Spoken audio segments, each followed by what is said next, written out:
talked about framing, we've talked about camera movement.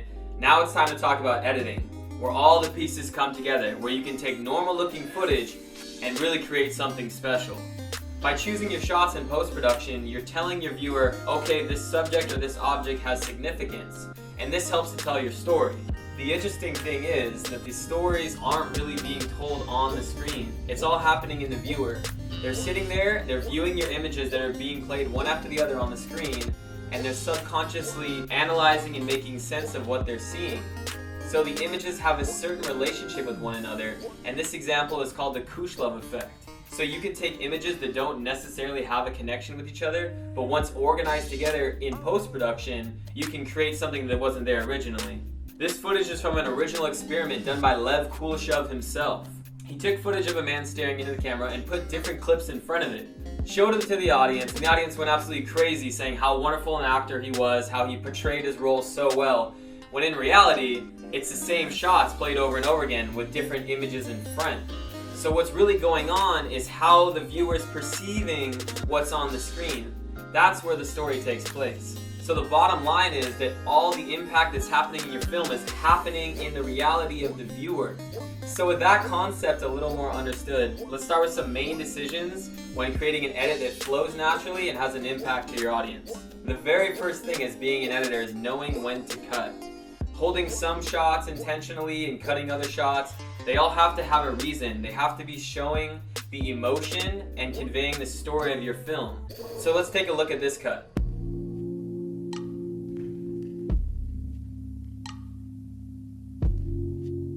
There's not a whole lot of time there for the viewer to be told what's going on. All the edits are being cut to the same beat, and there's no standout shot that's saying, hey, this has significance, this is what the person's feeling.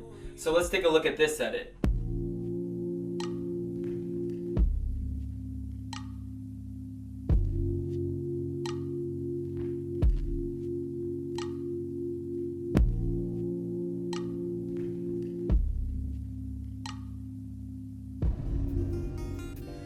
You can hold shots of significance both on a subject and an object.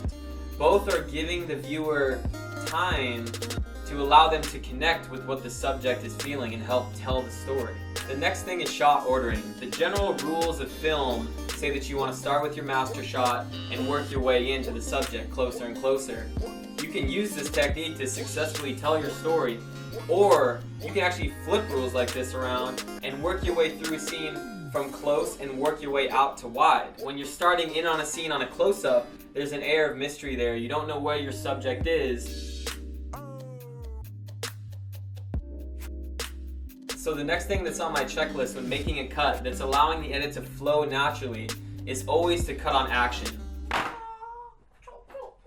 Cutting on action sort of makes the cuts in a film more invisible, more transparent. With this cut, you can see that I'm cutting on the action of the subject, and it has a much more natural flow to it. With this cut, I'm cutting in between action. It doesn't necessarily have the same flow and smoothness that cutting on action does. So the next thing is choosing the right take.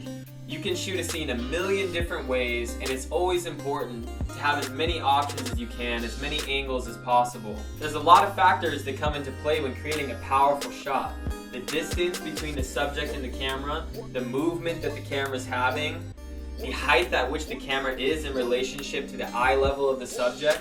Some shots can convey a certain feeling of calmness, more serious, more energy, and some with spice.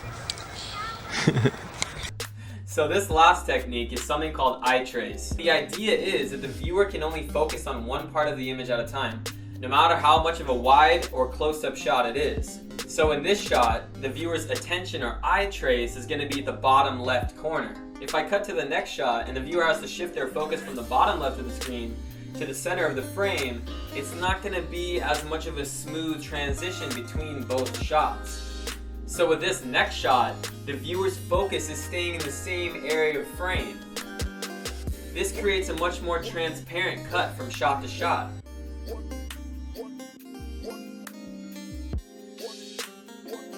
So the idea is, as the editor, you're controlling where the viewer's looking, what they're seeing, how they're feeling and what story is being told to them. If you can successfully control all of these parameters, you're creating a cohesive film with seamless cutting and creating a space for your viewer to really actually absorb what message you're trying to convey through your medium. As an editor, you're just like a DJ or a chef. You're saying, I'm gonna sprinkle some of this in there, throw some of that right there, bring some of that in there, boom, baby.